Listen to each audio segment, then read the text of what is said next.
بینەرانی بەڕێزی کوردستان 24 لە هەرچێکن سلااوان لەبێ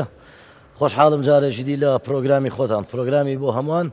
بە ئێوەی هێژا و قەدرگران شاد دەبمەوە.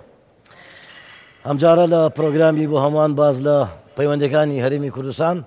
لەگەڵ وڵاتانی دەرەوە دەکەین بزانین ئێستا پەیوەندەکانی هەرێمی کوردستان لەگەڵ وڵاتانی جیهان لە چه ئاستێکدایە تا چەندە نوێنەرایەتەکانمان لە دەرەوە توانیویانە پەرە بە پەیوەندەکانی نێوان هەردوو لابدەن بە خۆشحاڵیەوە بە میوانداری هەرێک لە خات و تریف عەزیز نوێنەری هەرێمی کوردستان لە واشنگتن دکتۆر دلاوەر ئاژگەیی لە بەلجیکا و خات و ڕێزان حەمە ساڵح لە ئیتالیا زۆر بەخێر بێن سەرچاوان تریفەخان هەرچەندە جەنابەت لە ڕووی زمانەوە تۆزێک کێشت هەیە بەڵام پێم وابێ زمانی دایکت بۆ پێی خەڵکی خانەقینی زمانی دایکی زۆر باشە بۆیە ئەمە کێشەمان نابێ من لە تۆ حاڵی دەبم ئەگەر لێک تێنەگەیشتێک دروست و تۆ بە خانەقینی جوامەوە من تێدەگەم باشە بە قوربان زۆر بەخێر بێن سەرچاوان خاتون بۆ پێی ئەمریکا ئەمە زۆر جار نابێ بڵین ویلایەتە یەکگرتوەکانی ئەمریکا ئەوەندە گەورەیە دەبێ بڵین دەوڵەتە یەکگرتوەکانی ئەمریکا ڕاستەوخۆ هەیمەنەی هەیە لە عێراق لە ناوچەکە لە ڕۆژهەڵاتی ناوەڕاست پێم وابێ جەنابتان ماوەی 6 مانگە دەست بەکار بوون لە ئەمریکا لە ماوەی ئەو 6 مانگەدا چەندە توانیتانە پەرە بە پەیوەندەکان بدەن لەگەڵ ئەمریکا کەرەم کە زۆر سپاس کەمی وە زمانی خۆم ئیسە قسەکەم زۆر سپاس بە ئەو سوالە وەڵە ڕاست وشید ڕاست دەڵێت منەوە چەند مانگە 6 مانگە ئەم پۆستم وەرگرتووە لە واشنگتن لە ئەمریکا و ڕاستیشە وڵاتێکی زۆر گەورەیە بەس هەموو سیاست و پەیوەندی و نازانم چی زۆرتر لە واشنگتنە و پایتەختی ئەمریکایە اینجا منیش ئەوە چەند ساڵە من لە ئەمریکا گەورە بوومە و تقریبا 25 ساڵ ئیشم لە سیاست و کۆنگرس و ئەم بابەتم کرد ئیتر ئەوە زۆر خۆشحاڵم ئێستا دەتوانم ئەو ئەکسپیرینسە ئەو چەند ساڵە ئێستا بەکار بێنم بۆ مڵەتی خۆمان ئێستا سیستمی وەکو ئەمریکی نوێنەرەکەمان نوێنەرەتی ئەمریکا سیستمی ئەمریکی ئیش دەکەین زۆربەی چونکە ئینگلیزیەکەم بە فڵە سیستمی ئەوان بە زوانی ئەمان لۆبی زۆرتر دەکەین اینجا ئێستاس دەزانیت کوردستان لە ناوڕاستی ڕۆژهەڵات ناڕاست کێشە زۆریان هەیە و ئەم هەرشە لە سەر بڵێ سەربازی ئەمریکا و هەر لە ئێمەش لە کوردستان ئەوە چشتی زۆر مەترسیە و بڵێم ینی ئێستا لە دووە هەمین ڕوودا و کە بەسەر هەولێر هات دەبەنەوە پرسیارانە ئاراستی جەنابیشتان دەکەم باشە کە لەلایەن کۆماری ئیسلامی ئێرانەوە ڕۆژانە تاوەکو ئەم لەحزەیە قسەی تێدا دەکەین ناوە ناو پەلامار دەدرێن لەلایەن وڵاتانی دراوسێەوە ئێوە چەندە توانیتانە لەگەڵ ئەمریکیەکان کۆنتاکت بکەن بۆ ئەوەی کە ڕێگری لە وێرش و پەلامارە بدرێت بە تایبەتی ئەمریکا چکە تۆ لە ئەمریکای ئێمە کانتاکتمان زۆرە پەیوەندیمان بەهێزە بە وەڵ حکوومەتی ئەمریکی وەڵ نان حکوومەتیش دەزانین لە واشنگتن لە ئەمریکا سیاست بەس لە حکوومەت نییە کۆنگرس هەیە think tank هەیە سەناتەکان کۆنگرسمەکان think tank ئاکیدەمی ئەوە هەمویان بڵێ foreign policy هەن ئەمریکا دروست دەکەن ئۆکەی اینجا پەیوەندیام زۆرن بەڕاستی بەس هەر جارێک چشتی وەکی هەرشی وەکی ئەتاکی لە کوردستان دەبێت ئێمە ڕاسەن لە سەد خەرد بۆ حکوومەتی هەن ئەمریکا ئەوانیش ئێمە وەکو ئینگلیزی دەڵێن ئینترستمان بەرژەوەندیمان وەک یەکن we are in the same interest with same values اینجا زۆر وە برادەری دواتە ئەو بەرژەوەندی هاوبەشانەی نێوان ئێمە و ئەمریکا وا دەکات ئەمریکا زێدەتر خۆی لێمە نێزی کاتەوە بۆ پاراستنی و ناوچەیە بە ئایان بە ناجواب وەڵە دەتوانن اینجا دوای باش دەچمە لای دکتۆر دلاوەر کە من وتم بەلژیک ما بس ما لبلجيكا ئێستا بەڵام نوێنەری هەرێمی کوردستانی دێشێتی ئەوروپا ئەوە ویستم ڕاستیکەمەوە بۆ بینەرانمان کاک دلاوەر ئێستا دوهەمین ڕوودا و بۆ خاتونم باس کرد کە ئێران هەولێری موشکباران کرد چیتان کرد لە بەرابەر ئەوە لە پەرلەمانی ئەوروپا؟ ئەو کاتتان باش زۆر سپاس بۆ دەرفەتها بێگومان نوێنەراتی حکوومەت هەرێمی کوردستانەکە خۆش تاماژت پێکرد لە بڕۆکسێلای ئێمە نوێنەراتی هەرێمی کوردستان دەکەین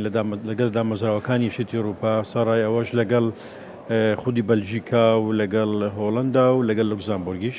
بۆتانزانە بە لە موشە نوێنەراتیمان نییە بەڵام بۆ ئەو بابەتانە کە تایبەتن بە بواری وەڵامدانی پرسیارێکی جەنابەت زیاتر ڕوومان لەگەڵ ڕوومان لە پەرلەمانی ئەوروپا و هەروەها کۆمسیۆنی ئەوروپا لە کۆمسیۆنی ئەوروپاش لەگەڵ ئۆفیسی سیاسەتی دەرەوە ئاساشی یەکێتی ئەوروپا بووە ئێمە نەک هەر لەو ڕووداوی ئەو دوایە پێشتریش لە هەموو ڕووداوەکان لە کاتی هێرشی داعاش لە کاتی قەیرانی ئابووری لە کاتی کێشەی لە نێوان حکوومەت هەرێمی کوردستان و بەغدا لە زۆربەی بابەتەکان کە پێویستمان پێ بووە و پێمان گوتراوە هەوڵمان داوە کە پێشەموو شتێک پەیامی حکوومەتی هەرێمی کوردستان خەڵکی کوردستان بگەینین بەو ناوەندانە ناوەندی بڕیاردان لامان کاتدا داوان لێ بکەین کە پشتگیری لە هەرێمی کوردستان بکەن لە ڕووی سیاسی لە ڕووی ئەمنی لە ڕووی ئابووری بۆیە ئەمە شتێکی تازە نەبوو بەنسبەت ئێمەوە ئێمە بێگومان پەیوەندیمان پێوانەوە کرد لە ئاستی پەرلەمانی ئەوروپا لە ئاستی سیاسی دەری ئەوروپا خۆتان بینیتانەوەن هەڵویستیان وازع بوو ئیدانیان کرد و هەڵویستیان وەرگرت پێشتریش ئەو کاران ئەنجام داوە و بۆ ئەوان زۆر گرنگە کە هەرێمی کوردستان هەرێمێکی سەقامگیر بی دەزانن هەرێمی کوردستان ئەگە بەهێز بێت دەتوانی سەقامگیری ناوچەکە دابین بکات دەتوانی فاکتەرێکی گرنگ بی لە شەڕی دژی تێرۆر ئەو ڕۆیان بینی لە کاتی شەڕی داعش بە قوربانیدانی پێشمەری قەهرەمانەکانی کوردستان دواتر ئەو ڕۆڵی کە سەرکردایەتی سیاسی هەرێمی کوردستان لە بەغدا پێشتر بینیوێتی ئەویان دیوە ڕۆلی ئاشتی خوازانەی سەرکردایەتی سیاسی هەرێمی کوردستان و حکوومەت هەرێمی کوردستان لە زۆر ڕوویەکەوە بۆوان زۆر گرنگە بۆیە بەلایەنەوە گرنگە کە هەرێمی کوردستان بەهێز بێت هەرێمی کوردستان تووشی مەترسی نەبێتەوە بۆی هەڵویستیان باش بوو و ئیدانیان کرد و داوان کرد کە ئەو هێرشانە بۆ سەر هەرێمی کوردستان بە زووترین کات ڕابگیرن. بەڵێ ڕێزان خان جەنابەت لە ئیتالیا پێگەیەکی بەهێزی ئاینی هەیە لە ئاینی کریستیان و لە نێویشدا مەزهەبی کاتۆلیک بۆ پێی فاتیکان لە ئیتالیا و پاپای فاتیکانی ژەر لەوێ دانیشێ ئێمە زۆر جار لە هەرێمی کوردستان شانازی بەوە دەکەین کە لە ڕووی بە یەکەوە ژیان نمونەیەکی جوان پیشانی دەرەوە دەین هەرواشە لە ڕاستیدا چەندە ئەو پەیوەندیانەتان قۆسەوە لەگەڵ فاتیکان هەماهەنگ و هاوکار بن بۆ هەرێمی کوردستان چەندە ڕۆڵتان بینیوە لە دروستکردنی ئەو پەیوەندیە لەگەڵ فاتیکان حەزم لێ بۆم باسکەی. زۆر سپاس بەم دەرفەتە طبعا ڤاتیکان و ئیتالیا دوو دەوڵەتی جیاوازن دەوڵەت لە ناو دەوڵەتایە بەڵام بەتاکید ڤاتیکان تایبەتمەندێکی خۆی هەیە ئەبینن کە عیلاقەی ئێمە لەگەڵ ڤاتیکانە زۆر باشە عیلاقەی سەرانی کوردستان لەگەڵ ڤاتیکان زۆر باشە هیچ سەردانێکی فەرمی نییە کە بە فەرمی بکرێ بۆ ئیتالیا ئەگەر بێت و سەرۆکی هەرێم یا سەرۆک وەزیران نەچنە لای پاپ و پاپ نەبینن چونکە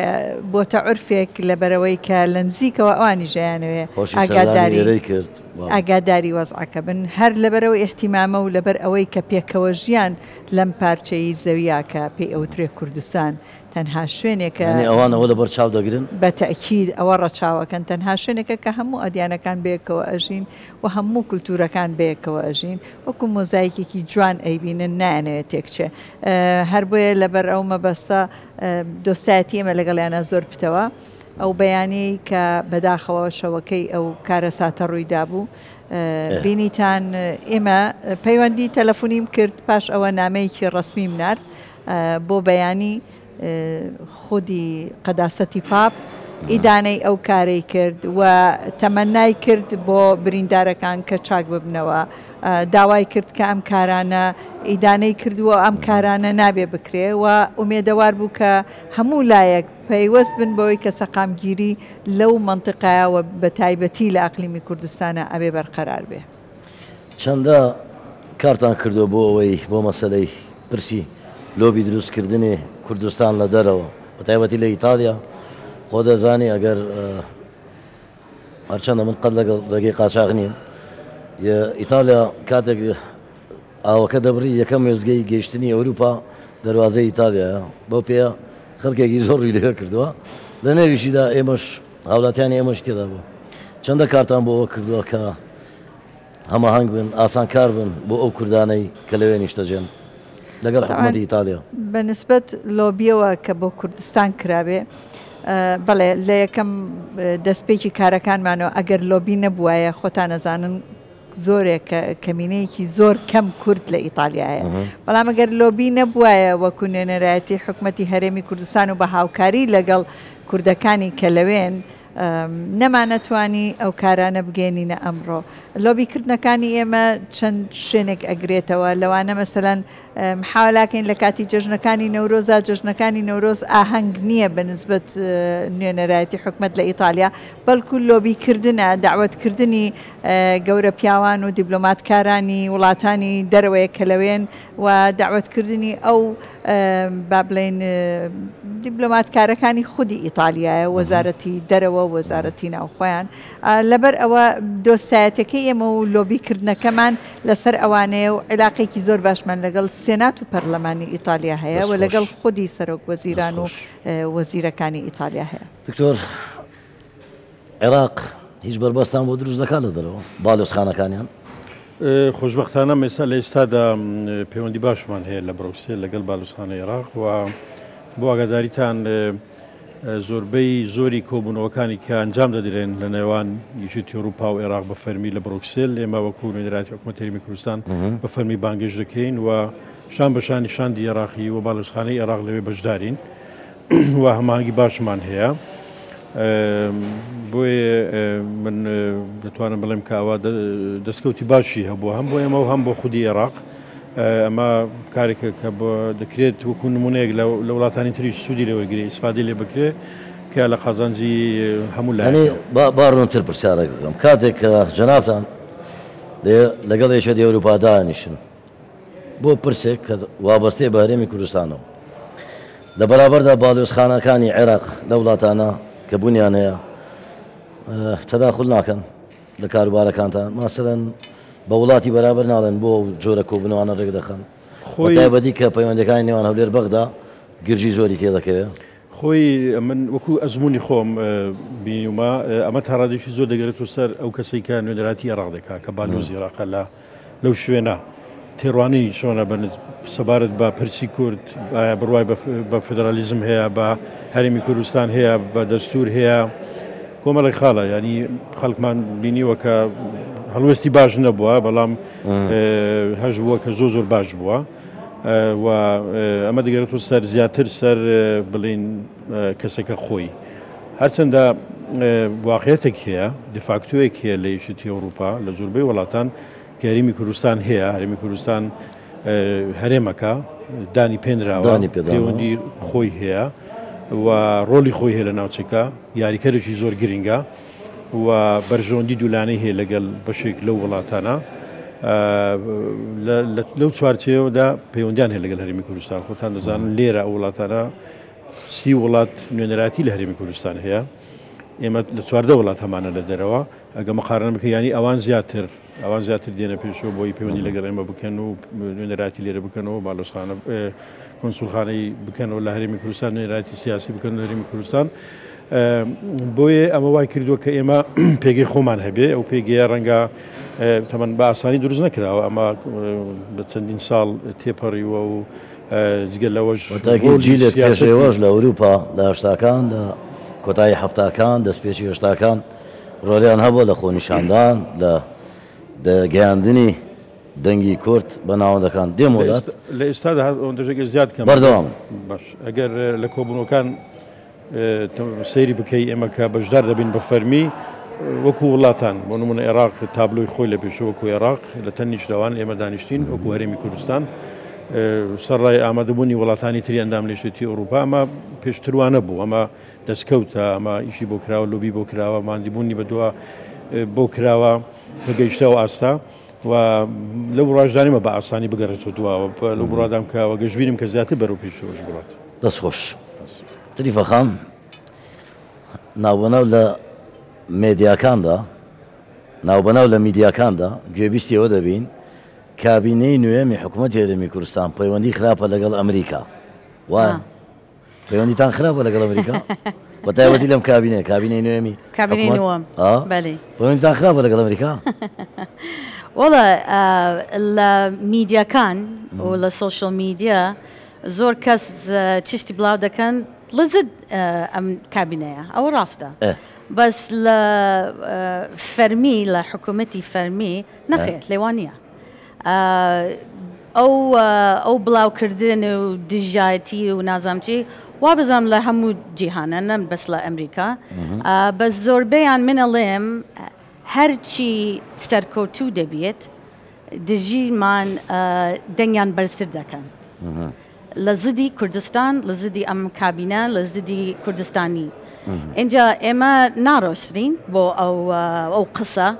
بەس منەڵێم لە کۆنگرس یعنی ماشاءالله سپۆرتمان زۆر بەرزە لە لایەن دموکرات و ریپابلیکن هەردوو لای لە حکوومەتیش پەیوەندیمان من گوتم بەهێزە و ئێمەش چەند محاولە دەکەین وەل ئاکیدیمیا و وەل لۆکل کمیونیتەکان یعنی هەر سنعەت هند کورد جاری بەرزە و زۆربەی کەس سپۆرتی کوردستانیش دەکەن بەس دژایەتی هەر هەیە هەر دەمێنێت منەڵێم ئەوان کە دژی ئێمەن لێرە لە دەروەش ئیش دەکەن. هیچ پرۆگرامێک هەیە بەرپرسانی هەرێمی کوردستان حکوومەت لە ئایندەیەکی نزیکدا سەردانی واشنگتن بکەن؟ وەڵا ئێستا کار لەسەر ئەوە مۆزوعات دەکەین ئینشاءالله لە ئەم ساڵە ئینشاءالله بەرپرسی حکوومەتی ئەمریکا دێت بۆ ئەمریکا. دەستخۆش خات و ڕێزان تێکشکاندنی داعش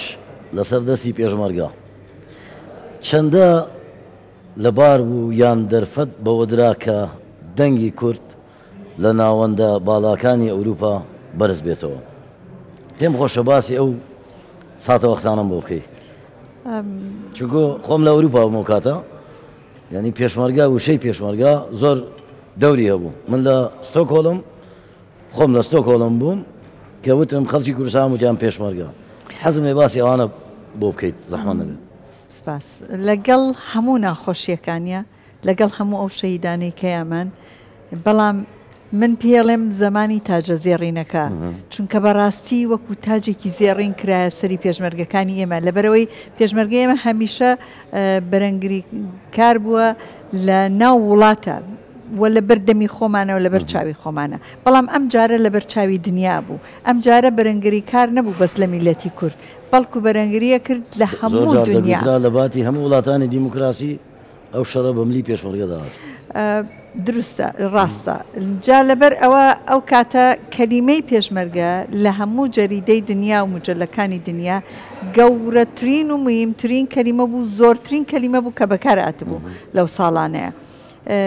بەڵێ ڕاستە و ئەو وڵاتانە ژێکێ لە وڵاتانە بەش بە حاڵی خۆم بەحسی ئیتالیاکەم دووەمین قواتی عسکەریان هێنایە ئێرە بۆ هاوکاری پێشمەرگەکان لە تەحالوفە دووەمین قوات بوون. ئەو کاتانە بە حەقیقەت پێتان بڵێم مانگی وا هەبوو خۆشتان لەبەر چاوتانە دوو جار لەگەڵ وەزیری دیفاعی ئیتالی مناتمە ئێرە یا لەگەڵ سەرۆکی سەربازیان ئەهاتینە ئێرە بەڕاستی پێتان ئەڵێم تیکرارێکەمەوە لەگەڵ هەموو ناخۆشیەکانی لەگەڵ هەموو زەرەرەکانی کە کردمان بەڵام بەڕاستی فترەیەکی زۆر زێڕین بوو هەمومانیش یەک بووین یەکدەنگ بووین لەبەرەوەی لە بەرەنگاری دوژمنێکی زۆر سەرسەخت زۆر گەورە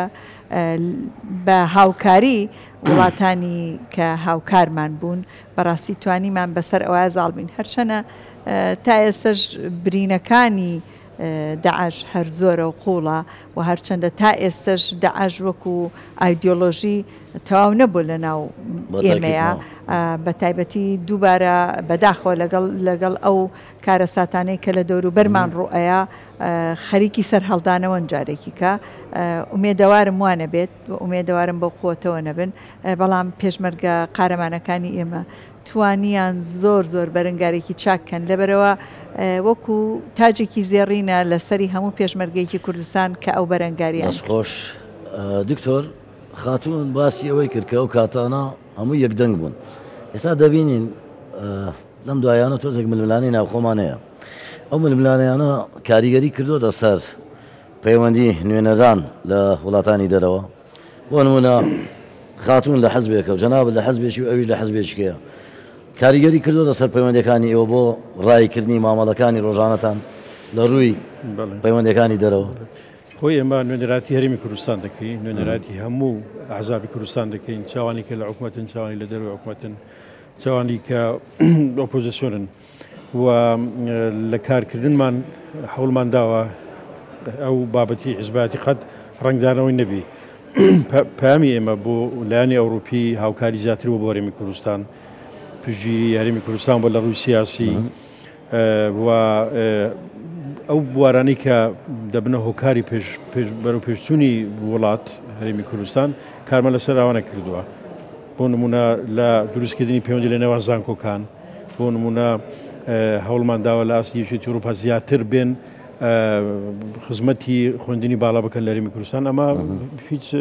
ناکرێت بە شێوەی حیزباتی بکرێت چونکە ئەمە بۆ گەنجانی کوردستانە بۆ جیلی داهاتووە کە بتوانن سوود لەو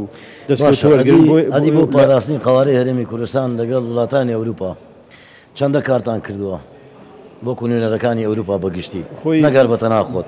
چکە تۆ ئاگاداری هەموو نوێنەرەکانی ئەوروپای پێما بێ لە کار تارادێک تەمەن هاوکارین و پێکەوە چەندە کارتان کردو بۆ پاراستنی قوارەی هەرێمی کوردستان و هاتنە سەرخەتی ئەو وڵاتانە ئێمە داوامان کردووە دایمەن کە دەبێت قوارەی هەرێمی کوردستان بپارێزرێ بە تایبەتی تەرکیزمان لەسەوە کردووە جەختمان لەسەوە کردووە کە لە عێراق دەستورێک هەیە دەستورەکە زۆرینەی خەڵکی عێراق دەنجی پێداوە ئەو دەستورە کۆنتراکتەکە لە نێوان خەڵکی کوردستان و باقی عێراق بۆ ئەوەی ئەو وڵاتە بۆکو ئێستا هەیە بمێنێتەوە و ئەو دەستورەش دان بە هەرێمی کوردستان دەنێ وەکو قوارەیەک و ڕێکەوتنی لەسەر کراوە بۆیە هەر هەوڵێک بۆ لە ناوبردننی یان لاوازکردنی پێشەلکردنی دەستورە دەستوریش بە پێی یاسای نێودەوڵەتی ڕێکخراوە و بەشێکە لە ناسەر دەوڵەتی و ڕێگە پێدراو نییە وەر بۆ زانەریشتان ینی ئەمەش جێگای دڵخۆشیە کە بەنسبەت ئێمەوە وڵاتانی تریش یەکێتی ئەوروپاش ئەوان پشتگیری لە قوارەی هەرێمی کوردستان دەکەن ئەوان لەگەڵ ئەوەدان کە دەستوری عێراق وەکو خۆی جێبەجێ بکرێت پەیوەندی تەندروست و باش لە نێوان حکوومەتی هەرێمی کوردستان و بەغدا هەبێ لەسەر ئەساسی بەرژەوەندی دوولایەنە لەسەر ئەساسی هەردوو لا براوە بن هەردوو لە حەز بکەن کە لە وڵاتە مافەکانیان پارێزراوە بەنام حکوومەتی هەرێمی کوردستان هەم بەغدا بۆیە لە سیاسەتی دەرەوەشیان لە ڕاگەنەوەکانش ئەگەر تەمەشایان بکەن دیراسایان بکەن هەر تەرکیز لەسەر ئەو بابەتە دەکەنەوە جگەلەوە ئێمە لە ئاستی پەرلەمانی ئەوروپا بە تایبەتی هەوڵمان داوە لە ڕێگای لۆبیکردن ڕۆڵ ببینین لەگەڵ لژنەکانی پەرلەمانی ئەوروپاوانی کە بەرپرسن بۆنمە لژنەی پەیوەندەکانی دەروی پەرلەمانی ئەوروپا لژنەی بەرگری و ئاسایشی پەرلەمانی ئەوروپا لژنەی مافی مرۆوی پەرلەمانی ئەوروپا لە ڕێگای دۆستانمان توانیمانە زۆرێک لە لۆبیەشی دامەزراوەی دروست بکەین لە پەرلەمانی ئەوروپا گروپێکمانێ بەناوی گروپی دۆستانی کوردستان لەوێ و لە هەموو حاڵەتە تنگانەکاندا و لە حاڵەتی ئاسایش ئێمە ڕوومان دەکەینە ئەوان و لە زۆر حاڵەتدا ئەوان وەکو دەتوانین بڵین فراکسیۆنێکی کوردستانی بوونە بۆی هاوکاری هەرێمی کوردستان بکەن لە کاتە تنگانەکان و دەستکەوتی باشش هەبوون لەو حاڵەتە و بەردەوامیش دەبین و لەو بڕواژدامەکە یەک هەرێمی کوردستان لە ئێستادا لە ئاستێکی زۆر باشدا لە پەیوەندی دیپلۆماسیەکان نێودەوڵەتەکانیدا پەیوەندیەکانی دەرەوەی زۆر خراپە زۆر باسەوە دەکەن حەزم نیە بە کوردی جوابی و پرسیارە پەیوەندەکانتان ئێستا من وای نابینم چونکە توانی بە داتا قسە بکەی لە ئاستی نێودەوڵەتی ئەگە تەمەشا بکەین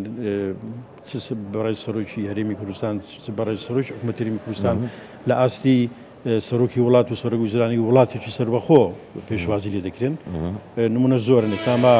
نمونەی داوۆسمان بینی نمونەی کۆنفرانسی میونشنمان بینیوە سەردانەکانمان بینیەوە بۆ هەرێمی کوردستان کە ئەو کەسانی کە سەردانی هەرێمی کوردستان دەکەن لە ئاسەشی زۆر باڵادان دوای دەستکەوتەکان شاهید و گەواهی ئەوەنە کە پەیوەندی کوردستان باشە دوای لە کاتی هێرشکردنە سەر کوردستان دەبینین کە ڕەتفعلی ڕێکشنی نێودەوڵەتی چەند بەهێزە ئەمە لەبیر نەکەین ئێمە هەرێمەچین ئێمە دەوڵەتێکی سەربەخۆنینە ئەگەر مقارنە بکەین لەگەڵ زۆر وڵاتی سەربەخۆش لە ڕووی دیپلۆماسی و لە ڕووی پەیوەندی نێودەوڵەتی و زۆر لە پێشترین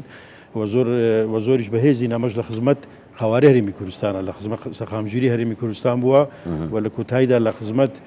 خەڵکی کوردستان بووە کە ئەمە ئامانجی سەرشی حکوومەتی هەرێمی کوردستانە. دەستخۆش تریڤەخان هێزەکانی هاوپەیمانان و ئەمریکاش لە ناوچەکانی هەرێمی کوردستان زوو هێرشان دەکرێتە سەر لە هەمان کات وازە حەوەنە دەتوانی بە ئینگلیزی جواب بدەیتەوە ئەگەر هەر ئەوە نەبووی با هاوکارت دەبم ئەمڕۆ دووبارەی دەکەمەوە هێزەکانی هاوپەیمانان و ئەمریکا لە هەرێمی کوردستان ناوبەناو تووشی هێرش دەبن بە درۆن دەبینین ڕۆژانە لە هەمان کات ئەمریکا گەورەترین کۆنسولخانەی خۆی لە ڕۆژهەڵاتی ناوەڕاست لە هەولێر دەکاتەوە هەتوو نزیکی لەگەڵ ئەمریکیەکان چۆنی دەخوێنیەوە ئەمریکیەکان خۆیان زۆر بەڕوونی و ڕاشکاوی وتویانە گەورەترین کۆنسولخانە لە جیهان لە هەولێر دروست دەکرێت. ئەمە دەبێ پەیامێک بنێرێت نەک تەنیا بۆ کورد بەڵکو بۆ هاوبەشە هەرێمیەکان و هەروەها دراوسێک هاوپەیمانی و هاوبەشی نێوان ئەمریکا و کوردستان بەهێزە و بەردەوامیش دەبێت. ئەمریکیەکان گەورەترین کۆنسولخانەی خۆیان دروست ناکەن و ملیۆنان دۆلار لە خۆڕا خەرج ناکەن ئەگەر سەیری شوێنی کۆنسولخانەکەشت کردبێ 5 کۆنسولخانەی ئەنکاوە گەورەترە واتە دیبلۆماتکار و ستافی زیاتر لە ئەمریکاوە دێنە هەولێر ئەمە دەبێ ئاماژەیەکی ڕوون بێ بۆ هەمووان کە ئەم پەیوەندیانە بەهێزن و بەردەوام دەبن. ئەمە پەیامێکیشە بۆ جیهان کە ئێمە وەکو کورد بەلای ئەمریکیەکانەوە گرنگین. بەردەوام بە ئینگلیزی وەڵام زۆر باشتر و مەسیجەکانت دەگات پێم. باشە هەر لەسەر ئەمریکا دەوەستم. زۆر جار خەڵکی ئێمە ئێستا خەڵکی کوردستان وامان لێ هاتووە هەموو شتێک بە خێرایی بیری لێ بکەینەوە بە خێرایی بۆ هەموو بابەتێک بڕۆین. زۆر جار دەڵێن هەرێەوە ئەمریکا بۆ وەڵامی ئێران ناداتەوە بۆ وەڵامی ئەو میلیشیانەی عێراق ناداتەوە چەندە لەوە ئاگاداری ئەمریکا بۆ لەیان نادا بۆ وەڵامیان ناداتەوە بەس وەڵامدان دوای هێرشەکەی ئەربیل هەفتەیەک ڕابردوو ڕاستە یەکم گوتیبێژی ئەمریکی کە جوابی پرسیار کرد لە بریفینگ گوتی ئەو هێرشە لە سەری ئەمریکا نەبوو بەس دوای سەعاتێک بڵێ ستیتمنتی بەهێز کۆندەمنیشن ئەو هێرشە کرد. ئۆکەی دوای ئەوەیش هەرشەکەی لە کۆرمۆر باش the attack on Cormor هێرشەکەی سەر کۆرمۆر لە پارێزگای سلێمانی و هەروەها هێرشەکەی سەر سەربازانی ئەمریکا لە ئوردن کە بەداخەوە ژمارەیەک سەربازی ئەمریکی کوژران زۆر بە بەهێزی وەڵامیاندایەوە و بەڕوونیش و تویانە هێرش دەکەنەوە سەریان دەڵێن بەرگری لە خۆیان دەکەن و وەڵامی ئەو هێرشانەش دەدەنەوە کە دەکرێنە سەر بنکە سەربازیەکانیان و پێگەکان لە هەرێمی کوردستان.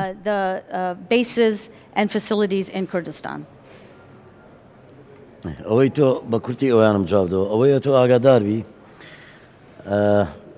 کۆماری ئیسلامی ئێران زۆر هەوڵدەدا هیلالە شیعیەکەی مانگی شیعە تەواو کات لە ڕۆژهەڵاتی ناوەڕاست ئەمریکەکان چەندە بیرەوە دەکەنەوە ڕێگری لێ بکەن بینیمان ئەو وڵاتانە یەمەن سووریا عێراق بەشێکی زۆری عێراق تووشی چ قەیرانێک بوونەتەوە لە ئابووری لە ینی بە شێوەیەکی گشتی ئەو وڵاتە هەتا یەمنیش یەمن ئەو وڵاتانە هەمووی بە قەیراندا دەڕۆن کە دەستی کۆماری ئیسلامی تێدایە بە کورتی جوابمەوە ئەمریکا چەندە دەوێت ئەو دەستە ئەو هەیمەنەیە کۆتایی پێبێنە حکوومەتی ئەمریکا نایەوێت میلیشیاکان و هێزەکانی سەر بە ئێران لە ڕۆژهەڵاتی ناوەڕاست زیاتر پەلوپۆ بەهاون و هەژمونیان فراوانتر بێ بۆیە ئێمەش وەک کورد دەڵێن وەک هاوپەیمان و دۆستی ئێوە پێویستمان بە پاراستنە و پێویستمان بەوەیە بە دابینکردنی چەک و سیستمی بەرگری خۆمان بپارێزین بۆ ئەمەش لۆبیەکی بەهێزمان لە واشنگتن کردووە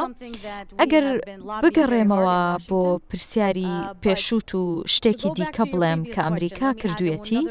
نەک تەنیا بە دەرکردنی بەیاننامەی تونند و ئیدانەکردن لەبارەی هێرشەکانەوە بەڵکو وەزارەتی گەنجینەی ئەمریکا سزای بەسەر چەند کەسایەتیەکی میلیشیاکان و دامەزراوەکاندا سەپاندووە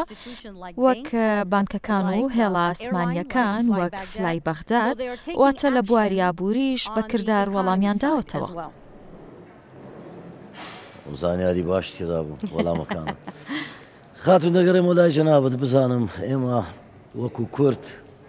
لە بواری کللتور زۆر دەوڵەمەندین لە ڕووی کللتوریەوە چیتان کردو بۆی ئیتالیا لە ڕووی کللتوریەوە ئێمە بناسن خۆ ئێستا زۆر جار دەگوترێت کللتور چەکی سەردەمە زۆر وڵاتی زرێزی جیهانی هەیە دوای ئیکۆنۆمیکێکی بەهێز دوای چەک بیر لە کللتور دەکاتەوە چەکی سارد چیتان کردووە بۆ کللتور ناساندن دروستە ئیتالیا وڵاتێکی کولتوریە بەڵام لە ساڵانی شەڕی داعشا من بەش بە حاڵی خۆم زیاد لە حەد مەشغوڵی سەرقاڵی ئەو شەڕە بووم و هاوکاری یەنان بۆ پێشمەرگە و ئەوانە بەڵام لە هەمان کاتە دروستە ناشبێت کولتوری خۆتە بیرچێتەوانێ لەوانە هەروەکو نوێنەرایەتی ئێمە مجلەیەکی وەرزی دەرئەکەین بە زمانی ئیتالی ئەو شتانەی کە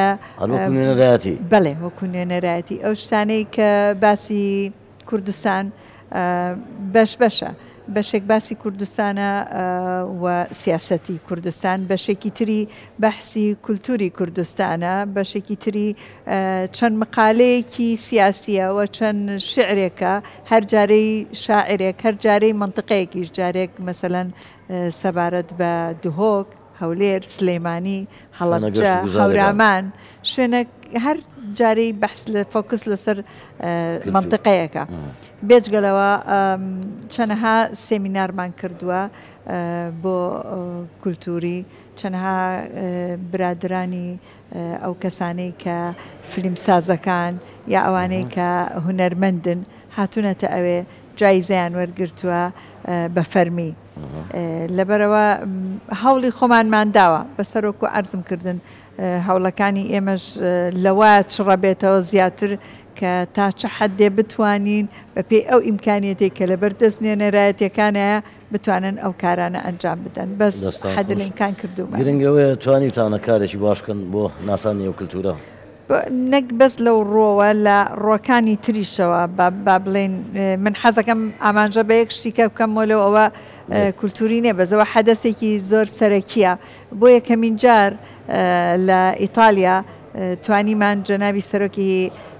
حکومەت کە هات حرس شەرەفی بۆ دانرێ و بە هەمان شت کە ڕێز وزەرای ئەوانیش هاتە ئێرەوا بوو و بۆ یەکەمین جاریش بۆ سەرۆکی هەرێم توانیمان حرس شەرەف و بەڵام ئایڕەقیب نۆتی ئایڕەقیب لەگەڵ نۆتی ئەوانە لێ درێواتە مارشی نێودەوڵەتی ئەمە خۆی لە خۆیان ئاعترافکردنە بە ئێمە و بە بوونی هەرێمی کوردستان و بە بەو دۆستایەتی کە هەیە لەگەڵ هەرێمی کوردستان سەرۆک وەزیرانمان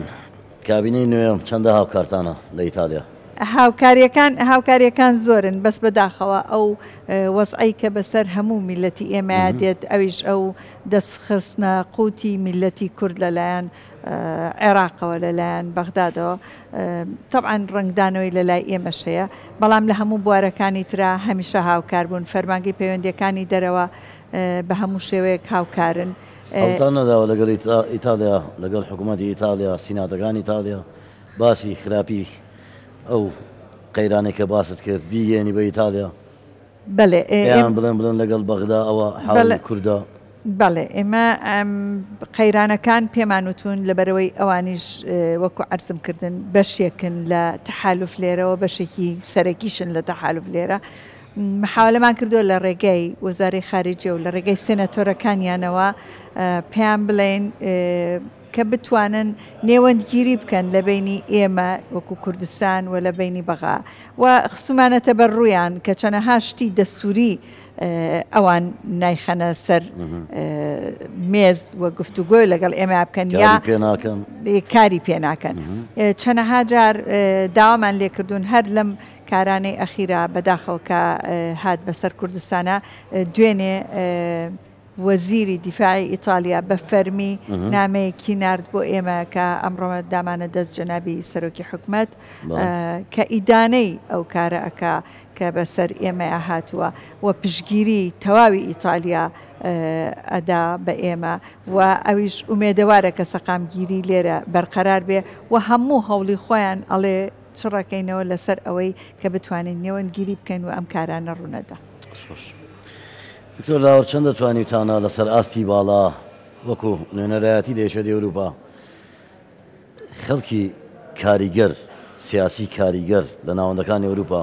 بانگێش بکەن بۆ هەرێمی کوردستان پێم خۆشە تۆزێک باسی ئەوانم بۆ بکەی وەکو ئاماژەم پێ کرد وەکو خۆشتان بینیوتانە خەڵکی کاریگەر بە ڕێژەیەکی باش سەردانی هەرێمی کوردستان دەکەن و کردویانە و ئەگەر بێت و لە ڕووی زانستیەوە ینی پێناسێک بۆ ئەو خەڵکانە بکەین مەرجنی ئەو کەسانی کە سەردانی هەرێمی کوردستان دەکەن حتمما دەبێت سەرۆک وەزیران بن یان وەزیر بن یا پۆستێکی حکومیان هەبێ خۆتان زان لە کۆمەلگای دیموکراسی بەتایبەتی لە ئەوروپا بەڵێ وەکو نمونە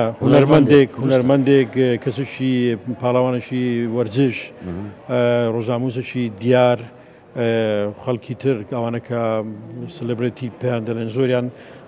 ئەوانە ڕۆلی زۆر گرنگیان هەیە لە دیپلۆماسی و لە پەیوەندی نێودەوڵەتی تەنانەت ئێستا لە دیپلۆماسی نوێ دەستەواژەیەک پەیدا بۆ بە ناوی سلبرەتی دیپلۆماسی یانی دیپلۆماسی ئەو کەسە بەناوبانگ و دیارانە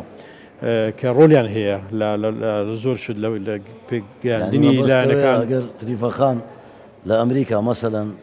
لیۆناردۆ دیکاپریۆ بێنێتە لێ وێنەیەک بگرێ زۆر کاریگەری زیادەترە لەوەی کە سیاسێک بێتن کە ئەو دێت بۆ ئێرە بێگومان ئەمە زیاتر کوردستان دەناسێت ئەو خەڵکەی کە ئەو دەناسێت لە ڕێگای ئەو کوردستان زیاتر دەناسن جگە لەوە دەزان ئەو شوێنە ئیستقراری تێدا ئاسایشەکەی باشترە و کۆمەڵێک شت لەگەڵ خۆی دێنی دەما خاتونیش باشە مۆنیکا بەلوچی لە ئیتالیا بینی ئێرە خراپ نییە ئەویش بێ وێنەیەک لە لێر بگرێوانێ من زۆرم پێخۆشە فیلمێک لەسەر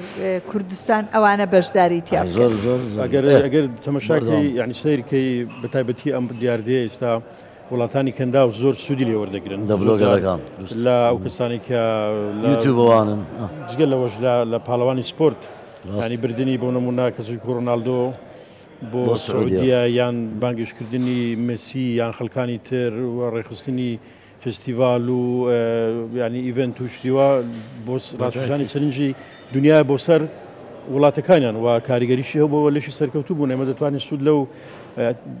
ئەزمونانە وەرگین هەرچەندە ئەمە خۆی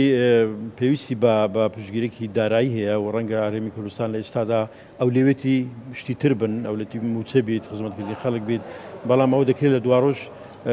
سوودیان لێوەربگرین لە پەیوەندەکانمان لەگەڵ دنیا دێرەوە بابەتی کەلتور یەک لەو ئەوەی کە بە ئینگلیزی پێ دەگوتی کەلچرال دیپلۆماسی کەلتوری ئێستا ئەمڕۆژی زۆر گرنگە بۆ نێزیکردنەوەی گەلان لە یەکتر وڵاتان لە یەکتر بۆ نمونەگەر یەک نمونەتان بۆ باسکەم هەرێمی کەبێکی کەنەدا یەک لەو هەرێمە دیارانەیە کە گرنگێکی یەکجار زۆر بەوە دەدا بەپێی ئەو ژمارێکی لە بەدەستە خۆیان بەڵاویان کردەوە ساڵانە نزیکی 100 میلیۆن دلاری کەنەدی تەنیا لەو بابەتی کەلتوری لە وڵاتانی دەرەوە دنیا سەرف دەکرێت لەلایەن لەوان کەبێک یانی ئەمە خۆی ئاماژەیەکە بۆی کامان بابەتە چەند گرنگە و بە درێژخایان چەند قازانج دەگەڕێنێتەوە لەوانێت چەند بەرابەر قازانج بە هەرێمەکان بگەینێت بۆیە ڕێکاری دیپلۆماسی و پەیوەندی نێودەوڵەتی وەکو پێشان بە شێوازی کلاسیک نەماون ئێستا ئەو شێوازی تازە هاتوون و زۆر شێوازن کە ئەمە وەکو میلەتێک وەکو هەرێمی کوردستان ئەو قابلیەتمان تێدایە کە دەتوانین سوودیان لێوە بگرین بۆ بەرەو پێشبردننی وڵاتمان بۆ دروستکردنی پەیوەندی باشتر لە ڕووی ئابووری لە ڕووی کەلتوری لە ڕووی وەرزش لە ڕووی زانستی و ئیلاخر بۆی خزمەتی زیاتری خەڵکەکەمانی پێ بکەین. تریفە خان رووسیا وڵاتە ململانەکەی ئەمریکا زۆر جار کە باسی کوردستان دەکرێت باسی گەلی کورد دەکرێت لە کرملن یان لەلایەن وەزارەتی دەرەوەی رووسیا ئەگەر پرسێک پەیوەست بێ بە گەلی کوردستان رووسیا هەمیشە دەڵێ ئێمە پەیوەندیەکی مێژوویمان لەگەڵ کورتەیە دەتوانین بزانین ئەمریکاش لەمە دووە باز لەوە بکە پەیوەندی ئەمریکا و کوردستان یان کورد مێژوویە. اي طبعا او بيوندي ميجوه بس وابزانم بانجليزي بده وابزانم بروسيا او بيوندي it's an older relationship او بيوندي لقل امريكا بليله صالي نوتو ياك دسبيكر لا او كاتتا استا بيشوش لا حفتا كان بيشوش بو بارزاني نمر بلي يعني بفرمي يعني officially ل 1991 اما او بيوندي دس مام كرد اوش لميجا 30 years of relationship كم نية يعني 6 سال بيوندي دتواني بلين ميجويه لموضوع بلي زور باش دكتور دلاور چەندە ئاسانکارن بۆ کوردستانیان کاتێک دێنە دەرەوە تووشی ڕووداوێک کارەساتێکی نەخوازرا بووبن چی دەکەن بۆێنە لە ڕابردوودا مەسەلەن بینیمان لە سەروبەندی بڵاوبوونەوەی پەتای کۆرۆنا دەواازەکان هەمووی داخران فڕۆکەخانەکان هەمووی داخران زۆر قوتابیانمان بینی لە زانکۆکانی وڵاتانی جیهان مانەوە چەندە ئێوە هاوکارن زۆر جار گلەی دەکرێت لە نوێنەرانمان لە وڵاتانی دەرەوە دەڵێن ئێمە کاتێکەچین داواکارێکمان هەبێ هاوکارمان نابن وەڵاممان نادەنەوە ئەو شتانە ڕاستن خۆی پێم وابێت ئەگەر ئەو قسە بکەن تۆزێک غەدر دەکەن لە نوێنەراتیەکان سەرڕای هەبوونی ینی ئیمکاناتشی زۆر کەم بازەکەم دیسان ینی تکرار دەکەم و دووبارەی دەکەمەوە ئێمە دەوڵەتی سەربەخۆنین وەسە باڕۆژخانە ژنین کە ئیمکاناتی زۆر بێسنوورمان لەبەر دەچبێت بەڵام سەرڕای ئەوەش ئەو سرویس و ئەو خزمەت گوزەرانی کە پێشێش بە هاوڵاتانی کوردستان کراوە تاڕادێک من بە پێچوانێ دەبینم زیاتر ینی خزمەتی باش کراوە ئەگەر بموێ ینی هەندێک نمونە بێنمەوە بۆ قسەکەم هەراوانەکەم لە کاتی بۆ نمونە لە کاتی کۆرۆنا ژمارەی زۆر لە قوتابیان و خوێندکارانی کوردستان لە دەرەوە گیریان خوارد ئەو کاتە لە سەرۆکی حکوومەت هەرێمی کوردستان بگرە لە ڕێگەی فەرمانگە پەیوەندیەکانی دەرەوە هەرێمی کوردستان لە ڕێگەی نوێنەراتیەکان هەموو ئەو خەڵک کەسانەی کە نەر قوتابیەکان خەڵکی تریش ئاسایش کە گوێریان خواردبوو فڕۆکی تابەتیان بۆ ئامادەکرا ڕەوانەی ئەو وڵاتیانە کرا کۆکران و ئەمە زۆر ئاسان نەبوو چونکە لە کاتی کۆرۆنا هەموو دنیا داخرا بوو پەیوەندیەکان ئاسان نەبوون و جگە لەوەش بودجەشی زۆری پێویست بوو بەڵام بەبێ بەرامبەر ئەو خەڵکە هەموو گەڕاناوە هەرێمی کوردستان و لێرە شوێنیان بۆ دیاری کرا و ڕەنگە لە ئاست داخوازی بڵێن چاوەڕوانی هەموو کەسەی نەبوو بێت کە وەکو پێویست هوتێلی 4 سێر و 5 سێرە بێت یان پرفێکت بێ بەڵام خەڵکێک هەموو گەڕاندایە و خەڵکەکەش زۆر مرتا بوو ئەگەر هەرسەنگین لەگەڵ هەندێک وڵاتی تر ڕەنگە ئەوان ناتوانانی بێن لەگەڵ لە وڵاتانی تر بەو شێوێ بتوان وا بە پەلەپەل بەهان خەڵکی خوان و بێن جگە لەوە ئێمە لە نوێنەراتی حکوومەتی کوردستان لە هەموو نوێنەراتیەکان بەشی خزمەت گوزاریمان هەیە یاوەکە وەکو کۆنسوڵخانەیەکە ئێمە لەو دوسێ ساڵانی لەو پاشکۆمان هەیە بڵێ لە نوێنەرایەتەکان لە دەرەوە پاشکۆمان هەیە ئەوانەمان نیە جارێ بەڵام خەڵکمان هەیە کە بۆ کارانەوە مەشغولن بۆ نمونە ئەمەگە باسی خزمەت گوزاری بۆ هاوڵاتیانی خۆمان بکەین لەوێ هەرچەندەمە ئەرکمانە یعنی ئەو 2 ساڵی ڕابردوو ئێمە بەس لە بڕۆکسێنێژی زیاتر لە 5700 وەکالەتمان بۆ خەڵک کردووە 5700 وەکالەت کە خەڵک سەردانی کردوین دەرگامان کراوە بووە زۆر حاڵەتە بووە بابەتێکی ترگە باز بکەم بەداخەوە زۆرجار خەڵک کە کۆچی دوایی دێکا پێویستی بە کۆمەڵێک ڕێکاری یاسایە بۆ ناردنەوەی تەرمەکە بۆ هەرێمی کوردستان زۆر ئێمە دەزانین کە لە ڕووی کەلتوریەوە وەکو ئەوروپیەکان نین کە تەرمەکە ڕۆژ و 15 ڕۆژ لە شوێنێک بمێنێتەوە هەوڵمان داوە زۆر بە جددی ئەوەی کە بە ئێمە کراوی لە لای ئێمە ببێت زۆرجار هەتا بە پەیوەندی شخصیش بۆی ڕێکارە یاسایەکان زوو تەواو بکرێن و زوو مۆڵەت و ڕێگە بدرێت سەرای ئەوەی کە زۆر ئاسانێ لەگەل لایەنی ئەوروپی بۆی تەرمەکە بگەڕێنێتەوە هەرێمی کوردستان بۆیە ئەگە بەهات با و ڕەنگە ینی خەڵکی ستافی باش زیاتر هەبا باشترە بە ئیمکاناتی باش لە بەدەستباز زیاتریش دەکرا خزمەت بکرێت خزمەتی ئەو خەڵکانە بکرێت لەو شوێنەکان نوێنەرەکان تریش ئەو شوێنانی کە قوتابی کوردی لێ بووە بە هەمان شێوە تا ئەوەی کە توانی بیان هاوکاریان کردوون بەڵام لەبیر نەکەین کە نوێنەرایەتەکان پردی پەیوەندین یعنی ئەو ئیمکاناتیان لە بەدەست نییە کە ڕاستەوخۆ هاوکاری ئەو کەسانە بکەن کە پێویستیان بە هاوکاریە. ڕێزان خان زۆر نوێنەرەکانی دیکەشمان لێرەن لە کۆنفرانسێکن زۆر جار باز لەوە دەکەن دەڵێن ساڵانێکی زۆرە خەڵکانێکان لە نوێنەرایەتەکان ماونەوە گۆڕانکاریان بەسەردا نهاتووە هەرچەند تریفەکان 6 مانگە گۆڕاوەوە نییە پێم خۆشە بزانم لەو کۆنفرانسە باز لە ئاڵوگۆڕکردنی کەسایەتەکان کراوە لە نوێنەرایەتەکان باز لەوە کراوە نوێنەرایەتی دیکەمان زیاد بکە یان کەم بکرێتەوە حەزم لێ تۆزێک باسێم کۆنفرانسەشم بکەی چکە بەرە و تەبای بەرنامەکە دەڕۆم. بەڵێ بەنسبەت گۆڕانکاری لە هەیکەلی ناو فەرمانگەیە بووە فەرمانگە پەیوەندیەکانی دەرەوە گۆڕانکاری بەسەر نوێنەرەکانە نەخێر نەهاتووە مەگەر ئینشاءڵڵا نوێنەرایەتی تازە بکەنەوە مەسئلەی ئەوەی ئینشاءڵڵا باسکراوە لەم کۆنفرانسە نوێنەرایەتی لە وڵاتانی دیکە بەڵێ یەکەم ڕۆژیش لەکردنەوەی کۆنفرانسی نوێنەرایەتیەکان سێهەمین کۆنفرانسی نوێنەرایەتەکان جنابی سەرۆکی حکوومەت خۆی ئاماژەی پێکرد کە خوازیارین لە ئایندەیەکی نزیکە بە پێو ئیمکانیاتانەی کە لەبەر دەستایە لە وڵاتانی دراوسێ بێت لە وڵاتانی عەرەبی بێ بتوانرێ بکرێتەوە بە نسبەت نوێنەرەکانەوە کە ئایا بۆچی گۆڕانکاریان بەسەرانایە هەروەکو کاک دلاوەر ئاماژەی پێکرد ئێمە دەوڵەت نین ئێمە پێگەی خۆمان تا ئەم دەقیقەیەش پێگەیەکی دیبلۆماسی نییە کە فەرز کراوین بەسەر ئەو وڵاتانێک کە ئێمە تایە نیشتەجین تایە نوێنەرایەتیمان هەیە ئەوەی کە ئێمە ئەیکەین لە ڕێگەی دۆستایەتی خۆمانەوەیە ئەو پێگەیەمان بۆ خۆمان دروست کردووە ئەو پێی کە پێشتر لەوێ ژیاون بەڵێ لە ڕێگەی دۆستایەتەکەمانەوە لە ڕێگەی ئەوەی کە دۆستایەتەکانی خۆمانمان بەکارهێناوە بۆ بەرژەوەندەکانی کوردستان جا ئەو دۆستایەتیە کارێکی کردووە کە هەر یەک لە ئێمە خەسڵەتێکی خۆی هەبێ لە ناو وڵاتەکەی خۆیە ئەویش ئەوەیە پەرەپێدانی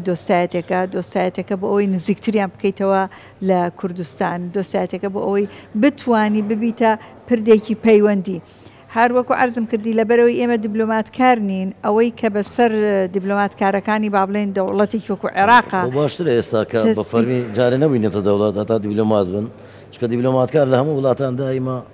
هەواڵگریەکان بە چاوێکی دیکە لی دەڕوانن حەزم لێ بەرنامەکەم بەرە کۆتایی ڕۆیشت هەر یەکی لە سی چرکەدا بەڵێن بە خەڵکی کوردستان بدەن لە داهاتوودا لە وڵاتانی دەرەوە چیان بۆ دەکەن جەنابەت لە ئەمریکاوە هەوڵ دەدەی لە ماوەی سی چرکە چ بەڵێنێک بە خەڵکی کوردستان دەدەی ئەوەی دەتوانات دابێت لە ئەمریکا بیکەیت بەڵێنەدام وەک نوێنەر لە ویلایەتە گرتووەکانی ئەمریکا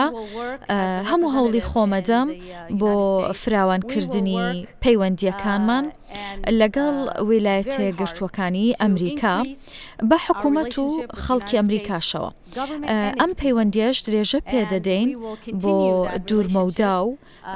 ئاسایش و پاراستنی گەلەکەمان کاری لە پێشینەی ئێمە دەبێت بۆ بەدیهێنانی ئەمەش شەو ڕۆژ کار دەکەین بۆ ئەوەی دڵنیا بینەوە کە گەلەکەمان لە کوردستان پارێزراون و دەتوانن بە ئازادی و خۆشگوزەرانی بژین سەرڕای هەموو قەیرانەکان و ئەو دوژمنانەی کە هەمانن ئێمە لە بەرەو پێشچوون و پێشکەوتنی خۆمان پاشەکشە ناکەین بۆیە من بەڵێنەدەم بە هەموو توانامەوە کار بکەم بۆ ئەوەی پەیوەندیەکانمان وەکو هەرێمی کوردستان لەگەڵ حکوومەتی ئەمریکا بە بەهێزی بمێنێتەوە. سپاس. دکتۆر لاوەر. پێشەوەی کە حەزەکەم شتێکی زیاد هەم لەسەر قسەکانم سەبارەت بە ئەوەی کە ڕخنە دەژیرە نوێنەرێک زۆر گۆڕانکاری بەسەردا نایێت خۆی ئێمە سیستێمێکمان نەبووە تاکوی ساوکو باڵۆستخانەکان کە 5 ساڵ لە شوێنێکبی بەڵام زۆربەی نوێنەراتیەکان ئەو گۆڕانکاریان بەسەردا هاتووە. ئەمن لە بڕۆکسێل سێوەم کەسم کە نوێنەراتی حکوومەتی هەرێمی کوردستان دەکەم پێشی من دوو بەڕێزی تر نوێنەراتی حکوومەتیان کردووە کاک بورهانجاف و کاک سەلیم گراوی و ئەم سێوەم کەسم لە ئەمریکا بە هەمان شێوە تریفەخان ژمارە سێیە لە شوێنەکانی تری ژیانی بە پێی هەڵومەرج بەڵام پێم وابێت ئەو هەیکەلێتی کە ئێستا بۆ فەرمانگەی فەرمیەکان دەرەوە دروست کراوە ئەگەر دەرفەت بێت حتمما گۆڕانکاری بەسەردا دێت ئەو ئەم پێشتری کە بێمە بڕۆکسێل لە کۆپنهاگن بووم پەیامەکە ئەوزەوەرە سەرسی سشکەکە پەیامەکە ئێمە وەکو نوێنەراتی حکوومەتی هەرێمی کوردستان لە بڕۆکسێل بەڵێن دەدەین کە بەردەوام بین لەوەی کە دەنجی خەڵکی کوردستان بین گەلی کوردستان بین لەگەڵ ناوەندەکانی یەکێتی ئەوروپا لەگەڵ گەلانی ئەوروپا لەگەڵ ناوەندە زانستیەکان بەڵێن دەدەین کە لە ماوەی داهاتوو ئەگەر هەڵومەرجی کوردستان بەرەو باشی بڕوا گونجاو بێ هەڵی خوێندن وە زەماڵە سکۆلارشیپ بۆ قوتابیانی خۆمان پەیدا بکەین و هەروەها لە دەرگای بەرپرسانی ئەوروپا بدەین کە زیاتر پشتگیری سیاسی و ئاسایشی هەرێمی کوردستان بکەن بۆی هاواری هەرێمی کوردستان بمنێتەوە و بەرەوە بەهێزی زیاتر بخات و ڕێزان. سەرۆک و هەواڵەکانی خۆم بە تەئکید هەر هەمومان هەوڵی ئەوە ئەین لە خزمەتی میلەتی خۆمانە بین پێش هەموو شتێ لە خزمەتی ئەو کوردانەیە بین کە لە دەرەوەی وڵات و هەرکەس لە وڵاتەکەی خۆیان هاوکاریان بکەین بێجگەلەوە لە هەموو شت زیاتر کولتوری خۆمان و پێناسەی کورد زیاتر و زیاتر بناسیێنین بە هەموو کەس و